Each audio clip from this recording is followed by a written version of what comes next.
This is the Lesbian Historic Motif Podcast, brought to you by Heather Rose Jones.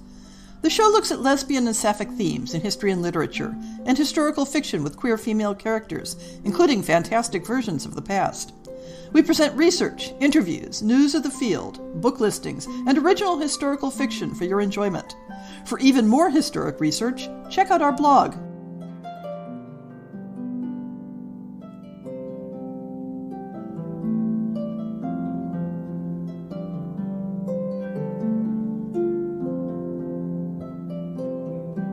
Today, the Lesbian Historic Motif Podcast is speaking with historian Jill Liddington, whose book, Female Fortune, A Study of the Life and Times of 19th Century English Diarist Anne Lister, inspired Sally Wainwright to create the TV series Gentleman Jack. I have to say that when I was approached about having you on the show, I just might have let out a squeal of delight that startled my neighbors. The blog and podcast have touched on Anne Lister's life from a number of angles previously, so I'm very interested in your thoughts as a historian, viewing her within her historic context. So our listeners are likely to be most familiar with Anne Lister because of her romantic and sexual relationships with other women. But your first book about Anne Lister, Female Fortune, is much more wide-ranging and strongly focused on the economic and political context of Lister's life. What was it that first attracted you to studying Lister and her writings? I lived 1 mile away from where Anne Lister lived. I moved to Halifax in 1980 and I found myself living about 1 mile from Shibden Hall, where Anne Lister had much earlier lived. And I gradually got sucked into the Anne Lister world. And once you get sucked in and gripped by Anne Lister and her diaries, there's no letting go. She's absolutely hypnotic. One of the things that fascinates me in your analysis is looking at how Anne Lister was constantly inventing and managing her own identity, and not just around her romantic life, but also in terms of her family history and the image of her family heritage. So I'm curious, what is your assessment about the balance between, the candor of her diaries and the self-mythologizing? Can we really consider her a reliable narrator of the details of her own life? I'm not sure she was self-mythologizing, and I don't know what many of the people listening will have read, but it may well be some of one of Helena Whitbread's 2 books, which is about the earlier Anne Lister. And what is important for everybody to understand is that Anne Lister's life changed quite a lot. She started off in quite a sort of middle class family upbringing, mainly in Halifax, and she had living up above her middle-class ordinary Halifax house, her aunt Anne and uncle James, both unmarried, up at Shibden Hall. And they invited her to come and live at Shibden Hall in 1815, when she was in her mid-20s. So suddenly, almost overnight, her life changed. And she was living no longer in a middle-class house, but in a landed gentry estate and hall. And then in 1826, so 11 years later, her uncle James died, and he was a canny man, and he could see that Anne Lister was incredibly clever and brainy and could set her mind to anything. And he left Shibden Hall and its estate to his very talented niece. Her father and her aunt had the right to live there and receive a small amount of the rents in his will, but she inherited Shibden Hall. And then when she returned from her trips to Paris and elsewhere and came back home in 1832, she really set her mind and her brilliant mind to improving shabby Shibden and turning it into something that really was more than just a minor gentry farmhouse, but into something that was really very elegant and important. So I'm not sure that Anne Lister herself changed or that she's mythologizing anything. I think her social class changed, mainly due to her unmarried aunt and uncle in Shibden Hall. That's a slightly different view of it than I was envisioning, because I know one of the things I was reading in your book was how she became very self-conscious about, her family heritage, that the idea that the family had been living in this house for, centuries, and that they had this grand, I don't know the correct terms for the exact class status. What you can call is minor landed gentry inheriting ancient acres, about 400 acres of Shibden Hall. And where you are right is that Anne Lister did sculpt and remodel some of her family history, but it's a very minor bit. It's a very minor, but it's an interesting little detail, which is that one of her uncles, and going back a generation before that, had been involved in the textile industry, in commerce. And now Anne had inherited Shibden Hall with its ancient acres. She didn't want to have any reference at all, any piece of evidence that was where the Listers came from, and hadn't done very well. So she would burn one of her uncle's books of samples of material, because what she wanted to do was to establish, beyond a shadow of doubt, her place in the social class system of which England was so strong, which was a member of the landed gentry. Yes, and reading comments she has on other people in the community, she does have this very strong, and this is, I understand, I'm an American, I don't have the same embedment in the class system, but she does have this very strong feeling about, who it's appropriate to associate with, and, who her equals are. And in some parts of the diary that comes across, where she's attracted to a woman, but then she sort of feels that, well, this person really couldn't be a partner for me because she's just lower class. I think that's absolutely right, and we cannot understand Anne Lister, particularly Anne Lister in the 1830s, which is the period my two books have focused on, unless we understand the social class system of Britain. And yes, she would not form a relationship very happily, or sustain a relationship with somebody who came from a lower social class than her. And that would include professional people, so a lawyer's daughter or a school headmaster's daughter, for example. No. And when she came back to Shibden, to live in Shibden in spring 1832, which is where really my story starts off in my two books, and she came back because she'd been thwarted by yet one more woman's conventional marriage plans. This was Vere Hobart, who was going to get conventionally heterosexually married. And Anne was just so humiliated by this. She trudged back to shabby Shibden, and she decided she would remodel Shibden in the style of some of her more elite friends, and she was very good at making elite friends. Socially, she was very astute.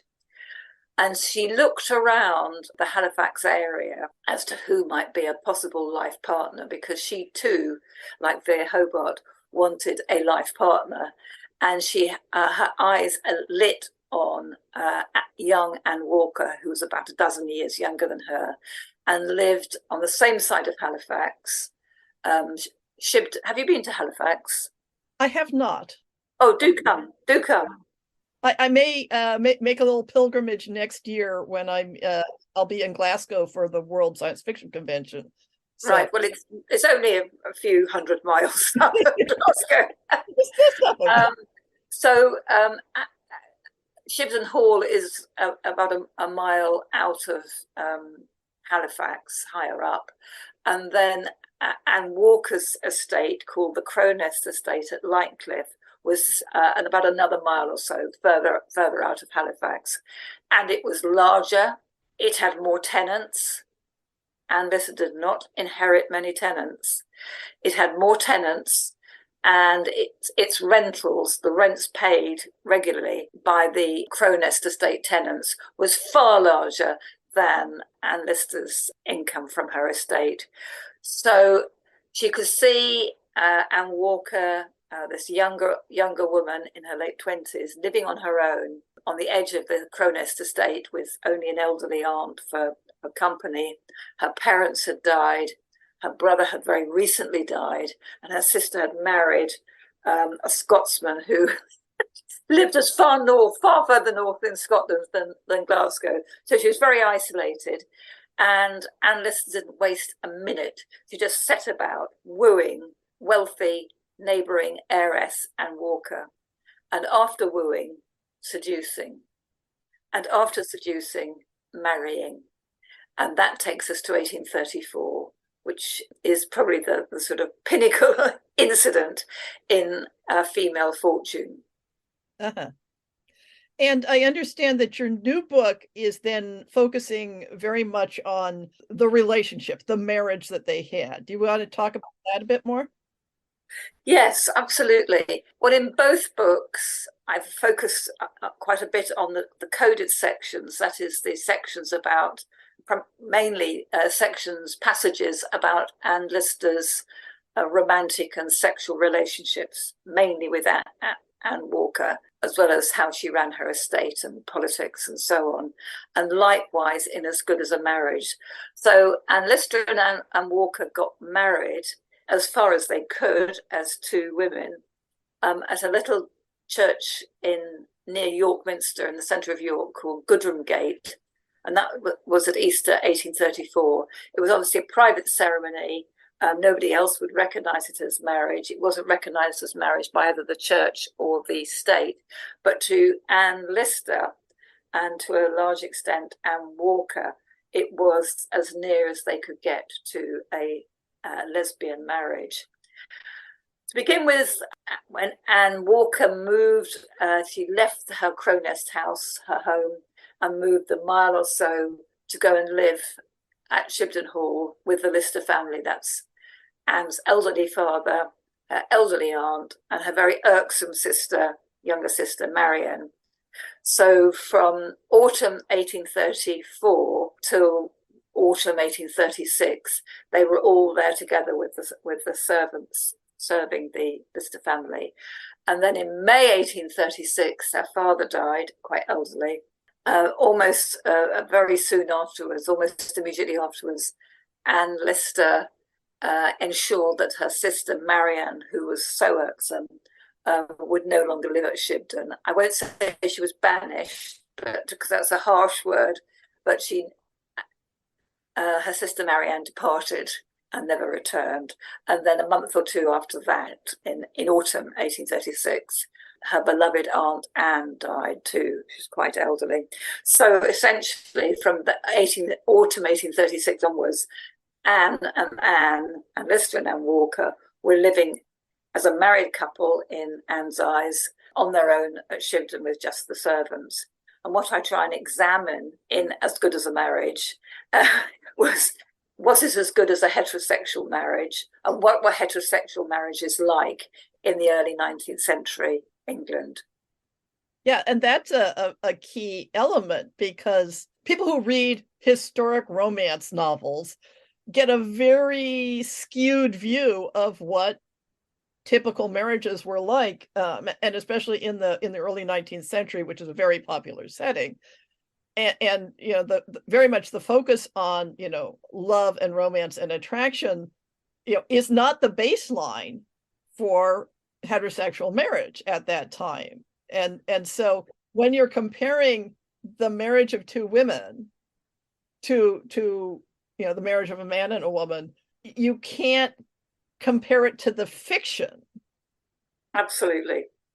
And I think that the writers who we particularly think of as romantic writers in the early 19th century is Jane Austen, Pride and Prejudice, etc., and then the Bronte sisters, with Jane Eyre ending, "Reader, I married him." But at least, one of the Bronte sisters, one of the less well known than Charlotte and Emily, was Anne Bronte, and her novel Tenant of Wildfell Hall tells a very different story of what a conventional marriage could be like. It was written a decade after Anne died.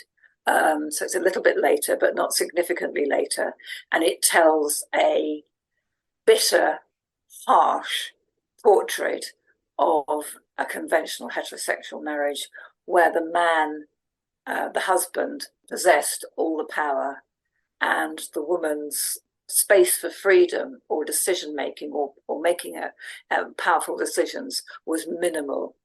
And I think it's really worth going back to look at what life was like for married women, conventionally, the vast majority of married women in the first half of the 19th century.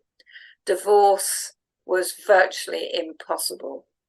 I mean, the tenant of Wildfell Hall had, Helen Huntington had the option of divorce, would have been very different. She didn't. It wasn't an option because marriage was sacred.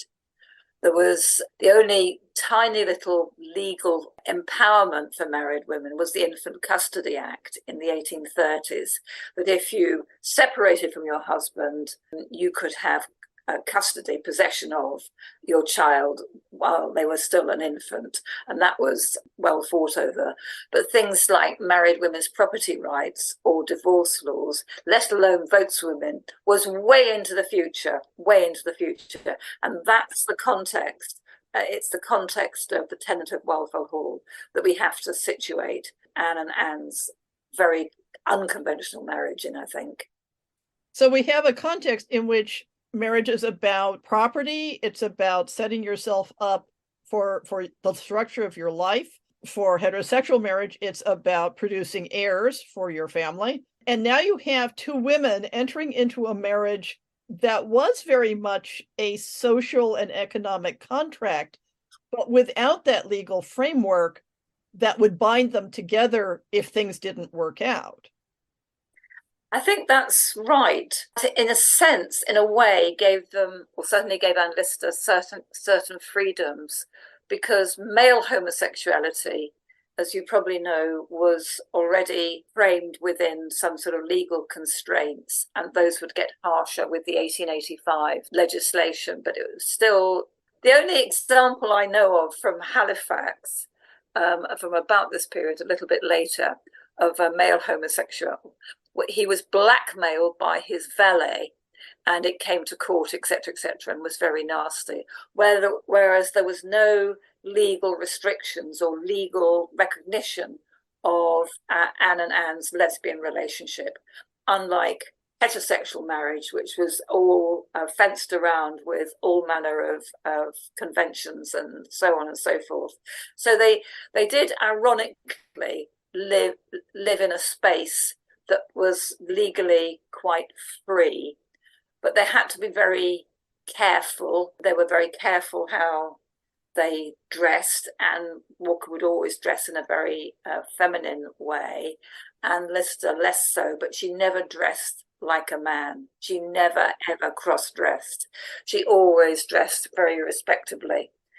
Obviously, she put on sort of more rougher clothes if she was striding out across her estate to go and collect some rents or give one of her tenants a talking to. But when she was going out into Halifax or going to York or going in a carriage to visit Anne's relations, she'd look very respectable. So they did have, ironically, some freedom, but it was, in a way, a sort of slightly scary kind of freedom. And how I express it sometimes is they were out in the world without a script. There was no laws, but there were no etiquette books. And the etiquette books for heterosexual marriage and courtship abounded, but for lesbian relationships, courtship, marriage, no. And that gets into an interesting question that, has occurred to me as I'm reading the diaries, and not so much the sections on her relationship with Anne Walker, but more in the lead up. Well, lead up is very teleological. In the period when she hasn't gotten entirely over Mariana yet, but she hasn't hooked up with Anne Walker yet, and she's trying out a number of relationships.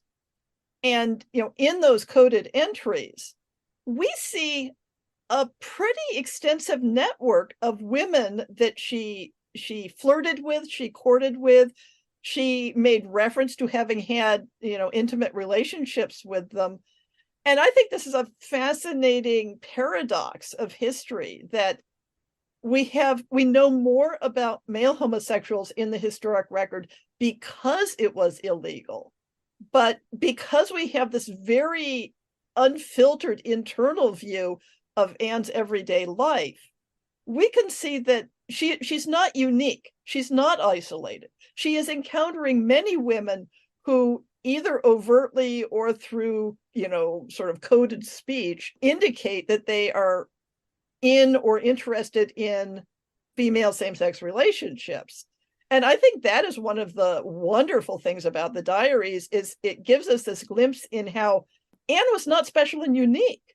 She was part of an entire community, as it were. She wasn't unique, but so many of the women that she flirted with or had sexual relationships with then went and married, did the conventional thing and married a man, of which Mariana Lawton is a prime example, but also Vere Cameron and others. But I think what is absolutely remarkable about Anne is that she wrote it all down. Her diaries are, we now calculate, we had originally thought they were 2 million words in the 1980s. And then when I did my calculations in 1990, I got it to 4 million words, and I was aghast. 4 million words, my goodness. And it's now, they're digitalized. The calculations by the archivists are that it's much nearer 5 million words, of which roughly 1/6 is in code. And that tells us about most intimate romantic sexual relationships. But Anne Lister wasn't unique, except in as far as she wrote this diary, a large section of which, about 1/6 perhaps, was in her own private code, that secret code that nobody else could understand. So suddenly we have this door opening, this window opening on what relationships were like for someone like Anne Lister. And that's one of the reasons why Anne Lister's diaries are being taken seriously now. So you probably know that in 2011, UNESCO, i.e. the cultural branch of the United Nations, international, UNESCO, at long last in 2011 recognized the Anne Lister diaries in their Memory of the World record. And that puts her on the par with the other great English diarist of much earlier, Samuel Pepys. And quite rightly, he wrote much less in code and wrote about 1/6 in code. But they're both remarkable people. And thank you, Anne, for keeping her diaries. Yes, and I think we have to thank Anne for keeping her diaries in code, because that's part of the whole chain of unique events that does make the diaries special, that she wrote about her life, that she wrote in code so that the casual observer would not say, oh my God, this is sinful, this must be burned, so that her relatives did not recognize how it might reflect on the family. And as I understand it, also the diaries were like put in like a hidden cabinet or something. And then we were lucky that the building wasn't torn down or didn't burn down. We certainly were. Shibden Hall is a wonderful building, and it's a museum now. What happened is that Anne Lister, as you know, died in 1840, and Anne Walker inherited Shibden as a life interest during her own lifetime. And I won't go into all that troubled history. And the people who then inherited Shibden from Anne Walker was an indirect descendants of Anne Lister. Obviously, she had no direct descendants, but the Listers from Swansea came and moved into Shibden. And luckily, their son, John Lister, was a scholar. And he was fascinated by the diaries. And in the 1880s, he began transcribing them and publishing large sections of them week by week in the Halifax Guardian, the weekly local paper. But of course, he couldn't crack the code, and he could see it was a secret code, but he couldn't crack it. So John Lister published, I think, 120 episodes each week in the Halifax Guardian of Anne Lister's diaries, the handwritten sections, not the coded sections, because he couldn't at that stage yet crack the code.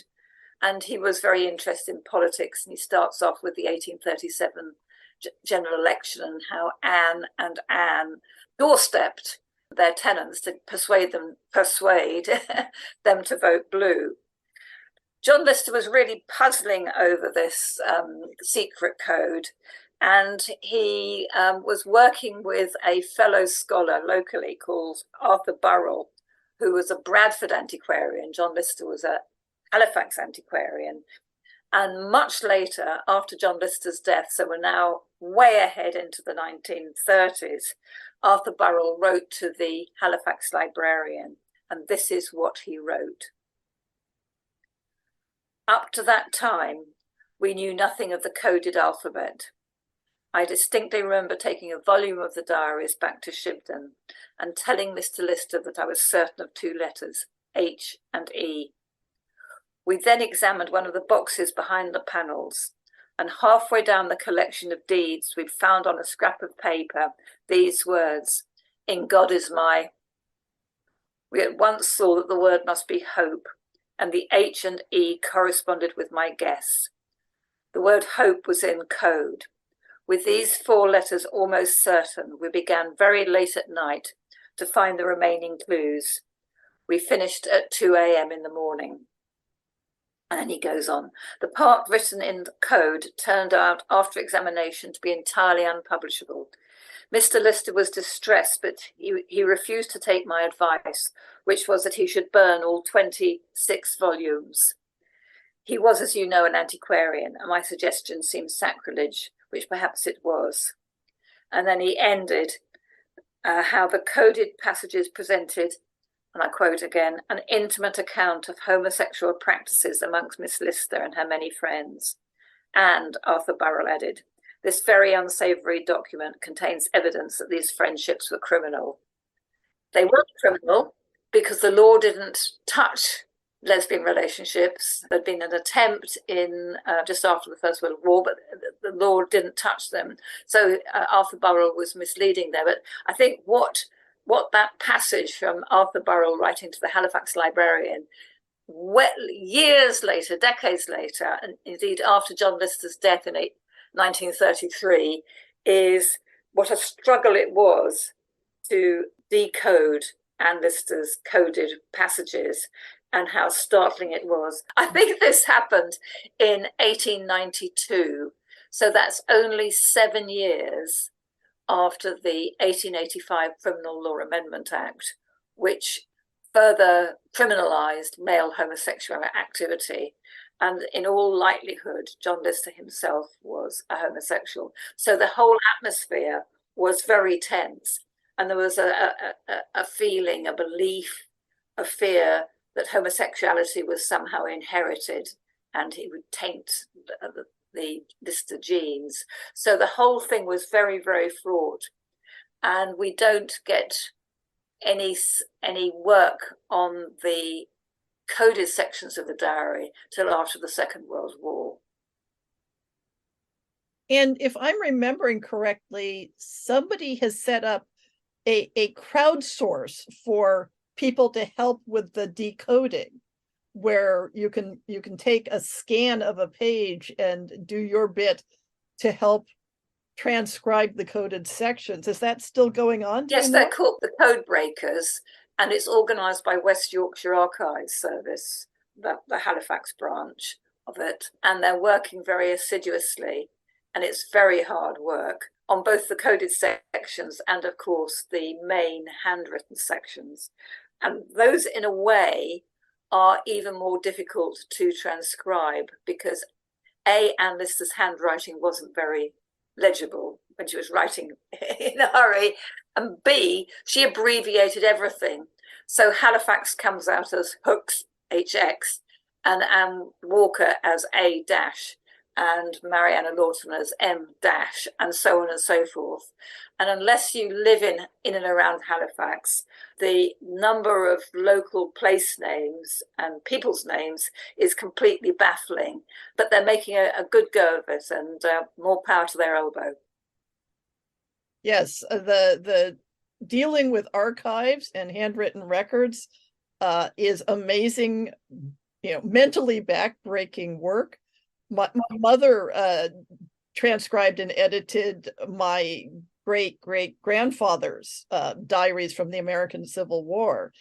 And then I'm working on further editing them and annotating them and deciphering what the references are to. And, that's much easier, I imagine, than something, even half a century earlier. Yes, absolutely. I mean, when I was working on the early 1830s diaries for Female Fortune, which came out in 1998, I so strained my eyes because we didn't have anything digital then. Do you remember microfilm readers and the printouts from microfilm readers? No fault of anybody's, just the time, was that it was dark grey writing on pale grey paper. And the strain on my eyes, and I've got a shoebox full of pairs of glasses that I went through in the 1990s. I mean, I started wearing glasses when I was a teenager, but somehow they speeded up when I got to the 1990s, and it was all Anne Lister's fault because she was such a compelling diarist, but it was so difficult to read from the microfilm printer reader. Yes. Well, thank goodness for advances in technology. Yes. So let's get back to the marriage between Anne Lister and Anne Walker. What was it like on a day-to-day basis? I know that, it feels from the outside like it wasn't always happy. I think that's kind of roughly it. I mean, like any conventional settled heterosexual couple, they had very pleasant evenings together in front of the fireside at Shibden. They would read each other's letters.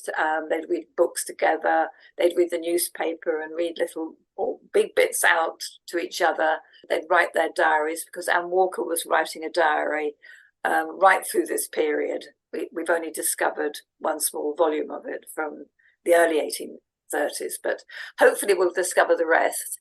They also enjoyed travelling. They travelled to the Dales, which is in Yorkshire Dales, going north from Halifax up past Keighley, which is very beautiful. And they travelled to France in 1838, which is where I end As Good as a Marriage, when they go down to the Pyrenees. But in the coded sections, there are some very sobering passages. And when I first read them, I thought, oh my goodness, this is so harsh. What Anne Lister was saying in her secret code about Anne Walker, how impossible she was to live with her. How can I get rid of her? Maybe she'll go. She really hasn't got she doesn't quite use this phrase, a sort of first-class mind as I have. And she found Anne Walker very frustrating.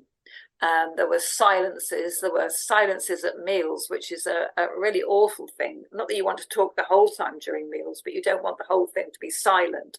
There were tensions, there were quarrels, there were locked bedroom doors, which if we go back to Anne Bronte's Tenant of Wildfell Hall, we know the significance of that. But I've been thinking about it a bit more recently, working on and finishing off As Good as a Marriage. And I'm not sure that some of the harsh thoughts that Anne Lister had about Anne Walker and which she wrote in code were necessarily what she did or even what she really absolutely believed. So she said at one point, Anne Walker deserves a good whipping. Another point, she said, I'm going to go and buy a rod, giving her smacking her with a rod. These sort of things never happen. It was just Anne Lister's sense of frustration with Anne Walker. Anne Walker had the money, and Anne Lister now had access to Anne Walker's considerable income stream. But what else did Anne Walker really have? And you get a sense, and each reader will make up their own mind as they read As Good as a Marriage, and particularly the last half, is that increasingly, as the 1830s go further on, that Anne Lister was more interested in her legacy than she was in her marriage to Anne Walker. She was more interested in sustaining and enriching the legacy of Shibden Hall than she was in a marriage to Anne Walker. She knew she couldn't produce heirs, and that was one of the reasons why she found Marianne, her younger sister, so irksome, because had Marianne come back from East Yorkshire where she'd gone, she might have married and she could have produced an heir, and that would have provided much hard work and possibly fun for local lawyers to fight that out, sister with sister. But she took the feeling of her legacy very seriously. And this, I think, some people would say that's very harsh, but I think we just have to think of her as a member of the minor landed gentry, and that is what members of the gentry did. The land, the traditional land where the Listers had always lived for generations and generations, nothing was more important. I'd be interested what other readers think of this when they get towards the end of the book. And I wonder how much of, the harsher comments in the diary, if this is just, this is a way to vent, that it's a way of dealing with those thoughts. And maybe that was how, this is speculation. Maybe she vented in her diary rather than saying things in person. Yes, I think so. It was an emotional outlet. She was venting her frustrations with her coded lines in the diary. It was perhaps what she was thinking or feeling at that moment, but she still, they still had very nice times together. They particularly, there's two things that made their life together very, very nice, meant they really enjoyed each other's company. One was having a common enemy. That was a real bond. One was William Priestley, and Anne Walker's elder cousin, who created inheritance problems and disputes, and they could get together and really hate him and do him down. And the other was, of course, politics, because Anne Walker was as fervent a true blue, i.e. Tory, what we now call Conservative Party, as was Anne Lister. And Anne Walker would go around and stand right on the doorstep of her many, many tenants and insist that they voted blue for the Wortleys, the Honourable Stuart Wortleys, or else, just as much as Anne Lister did. And that feeling of hatred of the Whigs, which you might now call the Liberals, or the Radicals, or even worse, we might now call socialists, brought them together, and they did have nice time enjoying each other's company in bed.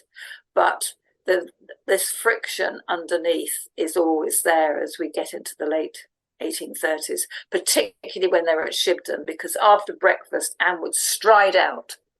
She had got to go and see her land steward and sort something out about one of the tenancies. She had to go up to the Walker coal mine, named after Anne Walker, or down to the much more important coal mine at Listerwick and see whether it was producing income yet, whether coal was being produced. And she would leave Anne Walker behind at Shibden, who had sort of domestic things to do, but who was just lonely. And she would go often on her pony each afternoon to go and visit her elderly aunt, who still lived up at the Walker estate at the Cliff Hill. But she was lonely, whereas Anne Lister was never really lonely. And I do quote some of her letters to her elite correspondents in As Good as a Marriage. I think I quote more of them than I do in Female Fortune, where she's just flattering these titled women, from elderly Lady Stuart, Lady Gordon, Lady Stuart de Russey, etc., etc., etc., flattering them. And I'm so looking forward to seeing you in London, and do hope I can visit your castle in Scotland or whatever. And she was a consummate snob, and part of her social life was lived through letters. And then where I end the book, where I end As Good as a Marriage. They're on their way down to London. They stay in London for a few days, getting on for a week. And Walker goes to visit the dentist, and she's imprisoned in the dentist's chair, whereas Anne Lister goes off in the coach to go and visit some of these elite women. And you can just see that Anne Lister is kind of living her correspondence with her elite friends. It was part of what she saw as her legacy, her social destiny. And then to end it on a high note, they travel to Paris, where Anne Walker gets to see a reputable doctor for some of her ill health problems. And then they travel down to the spas of the hillsides, mountainsides of the Pyrenees. And the spas are going to be good for Anne Walker's poorly health. And Anne Lister climbs Vigmerle with two local French guides. And of course, Anne Lister's French she's bilingual, she's virtually bilingual. And she climbs Vigmerle, which is the highest peak in the French Pyrenees. And wow, Anne Lister. And that's the note on which I end As Good as a Marriage. And then, of course, later, the two of them traveled was to the Caucasus Mountains, right? And that was where Anne Lister died. Yeah, that's right. They go to Russia. And through As Good as a Marriage, particularly the last half, Anne Lister is an inveterate reader. If it's printed, she'll read it, particularly if it's intellectually stimulating. And she's fascinated by Russia, absolutely fascinated. And she comes across this English explorer called Captain Cochrane, who a little bit earlier, 1820s, had written pedestrian travels, not pedestrian in the sense of boring, but pedestrian in the sense of one foot in front of another, through Europe to Russia and on to Siberia. And she's reading it. It's 2 volumes. I mean, I've started reading Captain Cochrane, but I haven't got to the end of the 2nd volume yet. But he is very, very, he has a lot of exciting adventures with being sort of having all his money stolen from him by brigands in the middle of Europe. But of course, because he's Captain Cochrane, he knows the man who's in the consulate at the next door big city or town, who says, "Oh, Captain Cochrane, oh dear, you don't look like you're wearing very much. Come on in and have a good meal. Would you like a glass of wine?" And he knows all the right people. So it's absolutely up Anne Lister Street, and it really inspires her. And she reads more of Captain Cochrane's pedestrian journeys in Russia than almost anything else. And then off they set. So stepping back a little bit from the being immersed in Anne Lister's life itself, the study of queer history has always been plagued with this problem of the desire to see oneself in the past, and the desire, the sometimes unfortunate desire to make equivalences between our modern identities and the identities of people in the past. So as a historian yourself, how do you see the balance between people being inspired to study and read about history because they're looking for those identifications versus, not trying to reshape the past into our own image? Yes, I think people are very inspired, particularly women in the LGBT community, are inspired by Anne Lister's diaries because they are so unique, particularly for that period and the detail they go into. She started writing them in 1806 and didn't finish and scarcely missed a day until her death in Russia in 1840. But then I hope those readers will begin to pause and think about the context, the historical context in which Anne Lister lived. And it was a fairly brutal time in some senses, particularly for working class families and particularly for women. So one of the things that people are most shocked about Anne Lister is that she employed boys working in her coal mines. She had to. None of the other coal mine owners in Halifax wrote diaries, as far as I know, or in the same sort of detail But Anne Lister is quite clear that the coal seams in Halifax are very narrow. It's not like South Yorkshire or Durham or South Wales. It's a very narrow coal seams. So it makes very good economic sense, financial sense, to send young boys, they would be teenagers, young teenagers, into these narrow horizontal mines, and then get them to pull corves, i.e. tubs of coal, with chains on all fours to the entrance. And people are shocked that Anne Lister did this, but you couldn't be a coal mine owner in the Halifax area and make a profit out of coal, and why else would you do it, unless you employed small boys. Some employed girls, but I don't think Anne Lister did. And as you know, Anne Lister died in 1840, and 2 years later, 1842, the official government report on employment of children in the mines was published and shocked polite society in what was now Victorian Britain. And there are a couple of pages in the report, 2 or 3 pages, plus drawings of boys pulling these corves loaded with coal along these underground passages. And I think that's one of the things that most shocks people. But for Anne Lister, it was all part of a whole. We can be shocked because that report has come out saying you shouldn't employ children, young boys, underground. It's just not humane. But that's how life was at the time.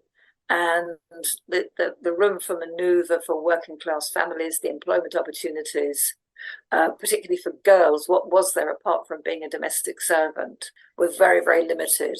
And that does come across quite well, quite vividly in the diaries, as well as the sexual and romantic passages in the code. Yes, there are any number of ways in which, from a modern perspective, one can look at Anne Lister and think she wasn't exactly a nice person. No. But she doesn't have to be. She is herself. And just because we're looking for identification doesn't mean that we can or have to expect, perfection in our historic icons. Yeah. Yes, she was who she was.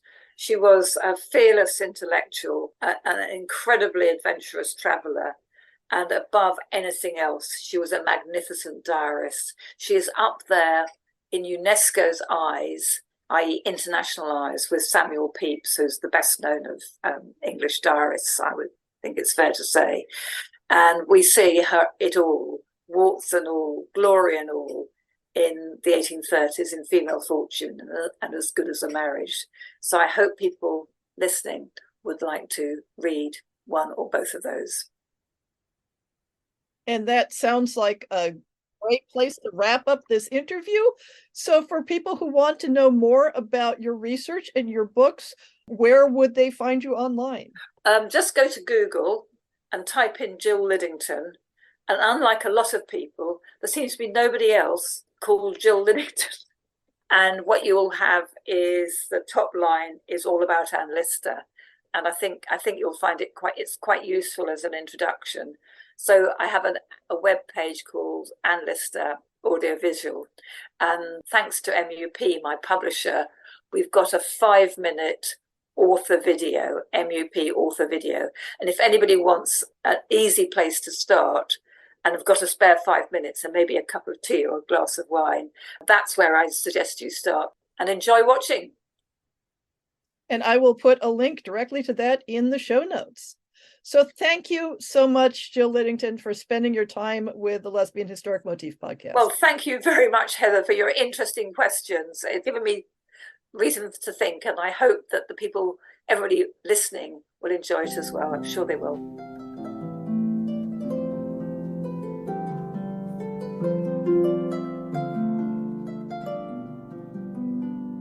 I hope you've enjoyed this episode of the Lesbian Historic Motif Podcast. See the show notes for links to people and topics.